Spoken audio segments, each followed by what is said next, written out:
আমাদের নাম এই যে টাকা আর দেখি আমার যাবে ঠিক আছে।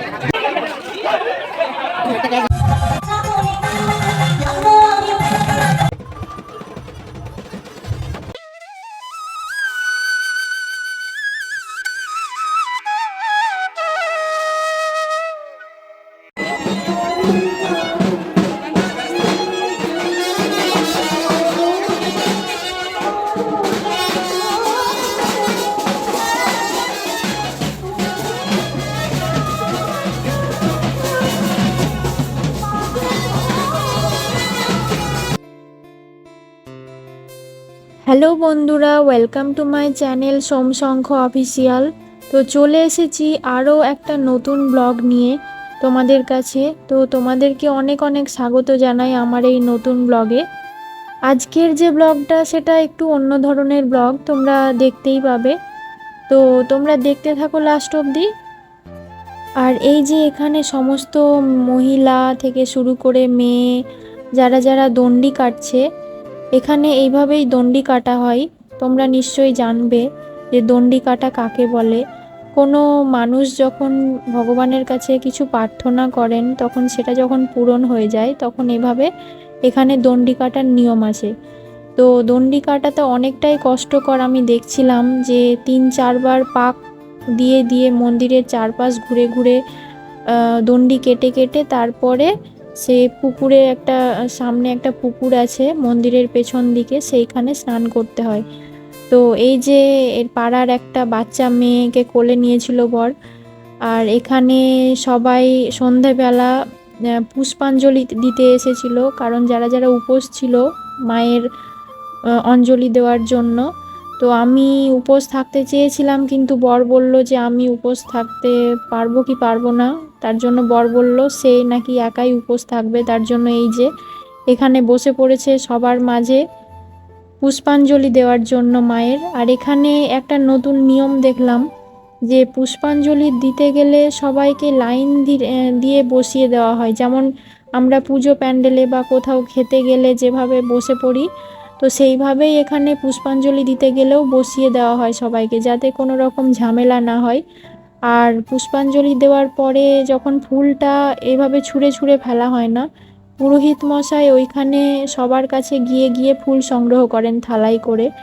তো এটা খুব ভালো একটা নিয়ম যে কোনো রকম কোনো মানে ঝামেলা ঝগড়া হবে না, কোনো অসুবিধেই হবে না কারোর। তো সেক্ষেত্রে একটা ভালো দিক দেখলাম আমি এখানে।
তো বন্ধুরা, তোমরা হয়তো ভাবছো যে আমরা এটা কোথায় এসেছি।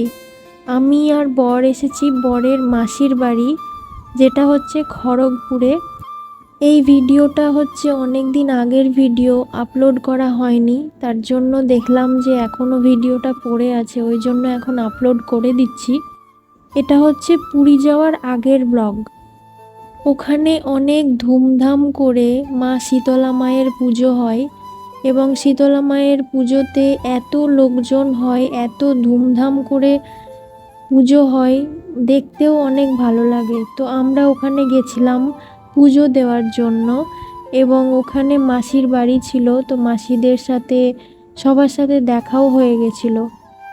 আর একই সাথে আমার শাশুড়ি মা আর শ্বশুর মশাইও গেছিলেন ওখানে, মানে শাশুড়ি মায়ের বোনের বাড়ি হয় সেটা। তো একই সাথে সবার সাথেই দেখা হয়ে গেছিলো একবারে।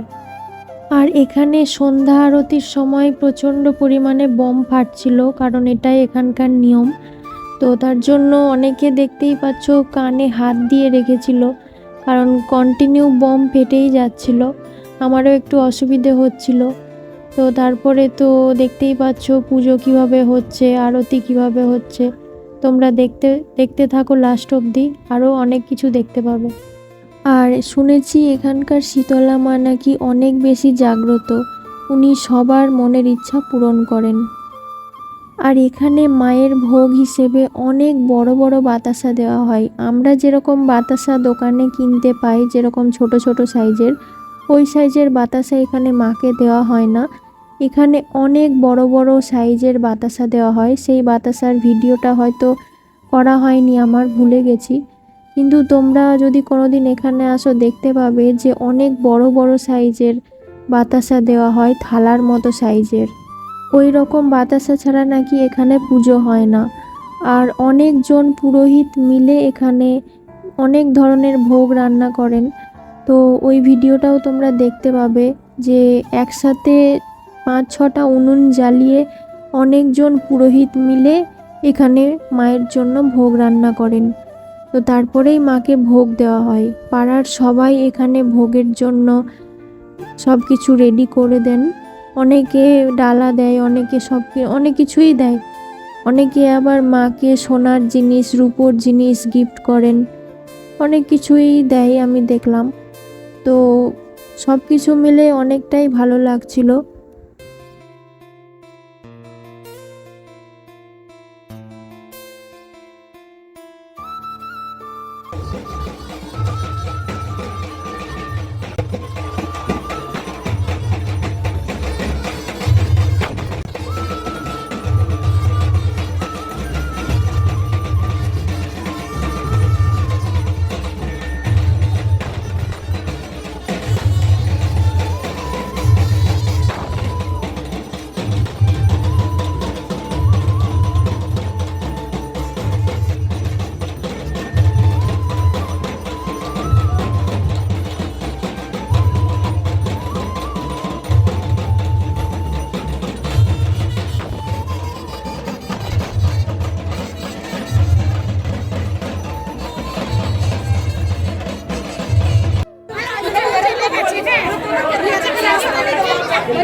বুঝু এই দেখ সিং দেখি দিল দুটো একদম মনে বলে। এই যে ভিডিওতে যাকে তোমরা দেখলে, সে হচ্ছে বরের মাসির মেয়ে, মানে তার বোন। মেয়ে আমার একমাত্র ননদ, মানে আমারও বোন বলতে পারো তোমরা। বরকে এই লুকে আমি প্রথমবার দেখলাম, আমার তো ভালোই লাগছিল, পুরো জেন্টেলম্যান লাগছিল। এই লুকে আমি কোনোদিনও দেখিনি। তোমাদের কেমন লাগছে অবশ্যই জানিও।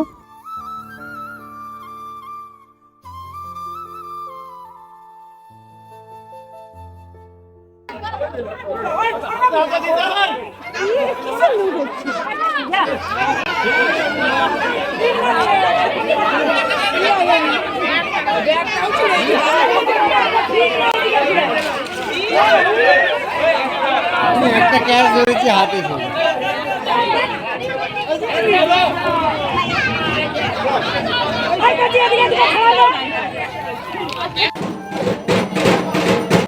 তো বন্ধুরা, এই যে ভোগগুলো দেখতে পাচ্ছ সব কটাই মায়ের ভোগ হিসেবে এখানে নিবেদন করা হয়।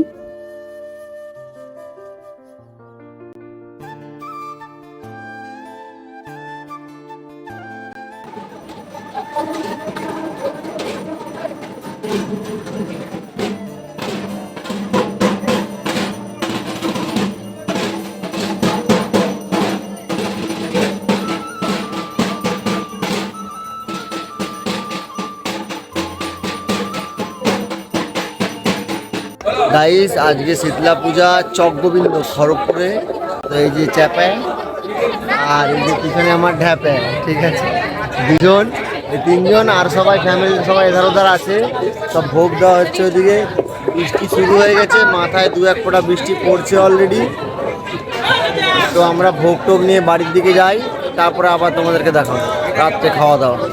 টাটা এখন।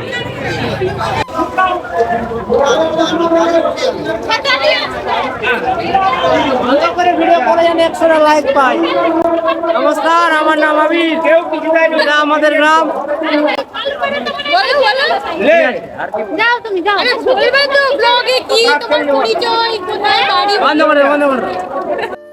খুনি যাকে দেখলে সে হচ্ছে বরের মাসির ছেলে, মানে ভাই, একদম ছোট দেওর, মানে আমারও ভাই বলতে পারো।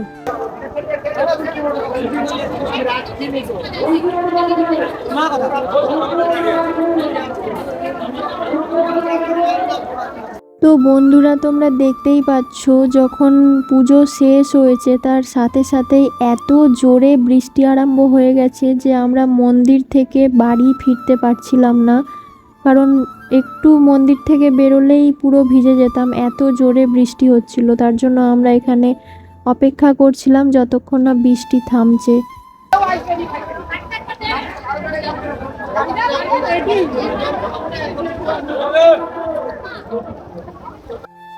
এই যে একটু আগেই যে এতগুলো ভোগ তোমরা মন্দিরে দেখতে পেলে রাখা ছিল, সমস্ত ভোগই এই উনুনেই রান্না করা হয়। পুরোহিত মশাইরা এই উনুনেই ওই সমস্ত ভোগ রান্না করেন।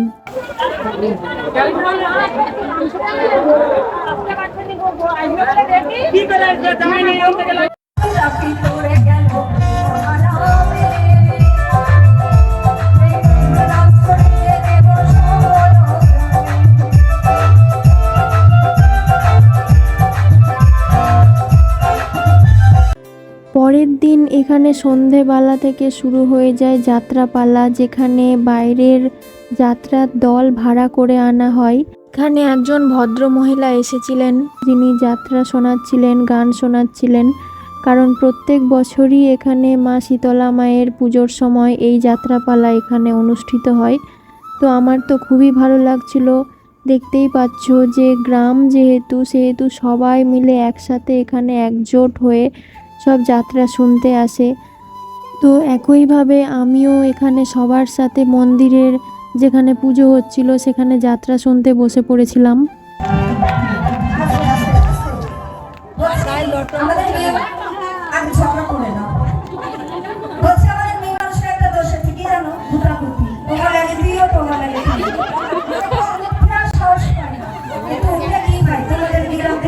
কি করবো, কাদা উড়ে যাবো।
মহোৎসব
গতকাল যে খাইনি বাবা বাবা বাবা, মানে যেটা শেষ হচ্ছে সেটাও গেছে, আবার মনে হচ্ছে অনেকদিন দাদা ভাইরা খেতে দিন। খাইছো তো? একটু সকলে মিলে রাধারানী নামে সকলে মিলে তালে তালে ওই আমার রাধারানী রাধারানী রাধারানী বলে ভালো না, ওই রাধারানী বলে ভালো না, ওই রাধারানী বলে ভালো না।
সকলকে।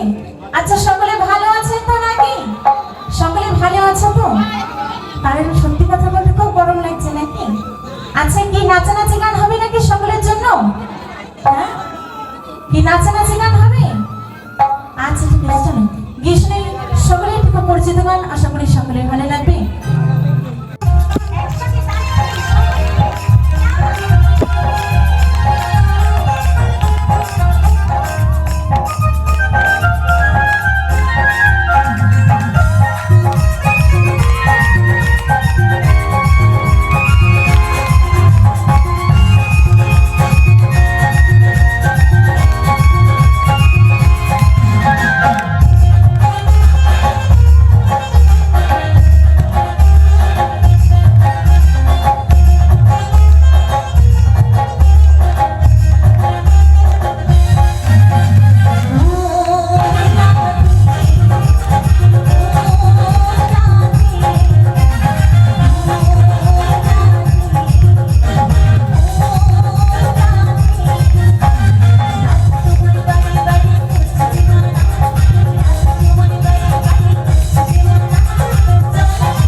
দণ্ড মারছি ব্যথা ব্যথা ওষুধ আছে? হ্যাঁ